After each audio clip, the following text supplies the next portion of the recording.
Kinutlo gikan sa Ebanghelyo sumala ni San Mateo. Usa na nakaadlaw igpapahulay, naglakaw si Jesus agi sa kaumahan sa trigo. Ang iyang mga tinun-an gigutom. Busa nangutlo silag mga uhay sa trigo og nangukit niini.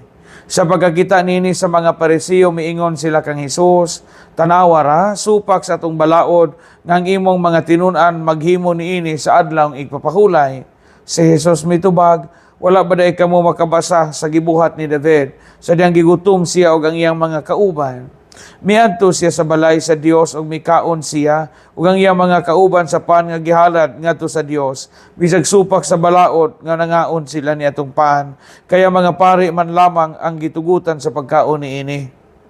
Wala ba day kamo makabasa sa balaod ni Moises nga sa matag adlaw igpapahulay ang mga pari sulod sa templo, naglapas man sa balaod sa adlaw ipapahulay, apan wala sila makasala.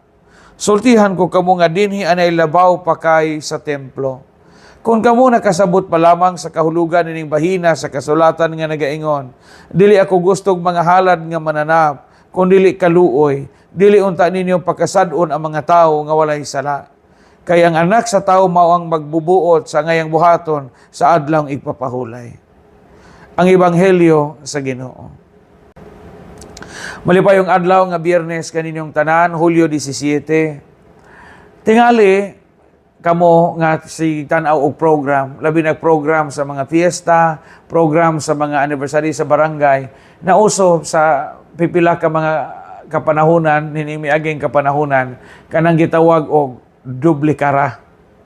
Unsa man ang presentation sa dublikara, panalitan usa ka lalaki dinhi nga mo kanta or usa ka babae, ang iyang maskara, ang pikas laki, ang pikas baji.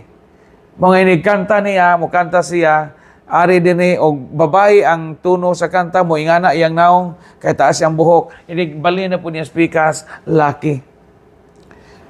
Mo po na ang buti pasabot karon sa Ebanghelyo, dili ako gustog mga halad nga mananap, kung dili kaluoy. Kay usahay, na mga tao nga faithful sa ilang religious obligation, pero gakuwang pod sa ilahang tulumanon sa hustisya o gugma sa mga kabos. Mga tao nga, murag dublikara ilang kinabuhi. Split level. Mga tao nga hinimbahon, pero kusog pod manikas sa ilang tindahan.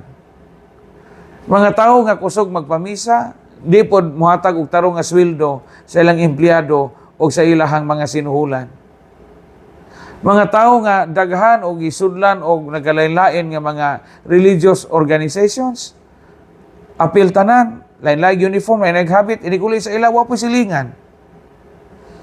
Mga tao nga maoy sponsor sa Pontifical Mass, maoy gitawag og sa yan ani leader sa parokya, hermano mayor, hermana mayor sa parokya, paghuman na involved na ipod o korupsyon sa pundo sa gobyerno. Ang atong debosyon, mahubad gina sa atong binuhatan. Mo'y buti pasabot ni ini. Nga di ko gusto halad nga mananap, kung dili kaluoy. Kung gadebosyon kag mahal nga inahan sa kanunay panabang, dapat ang imong kinabuhi matinabangon po ka. Kung gadebosyon ka ni Senior San Roque, dapat na po kay gugma alang sa mga masakiton. Kung gadebosyon ka ni Senior Santo Niño, dapat po imong kinaiya, humble po ka, mapaubsanon po ka, o sinugtanon ka sa kabubuton sa amahan.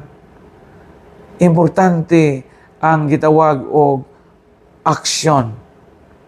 Kay ang debosyon o way aksyon, debosyon ka na nga taphaw. Kumusta may mong kinabuhi? Sa may mong kipakadakán, atong kinabuhi. Basig naarata sa debosyon, nakalimot kita sa aksyon. Salamat.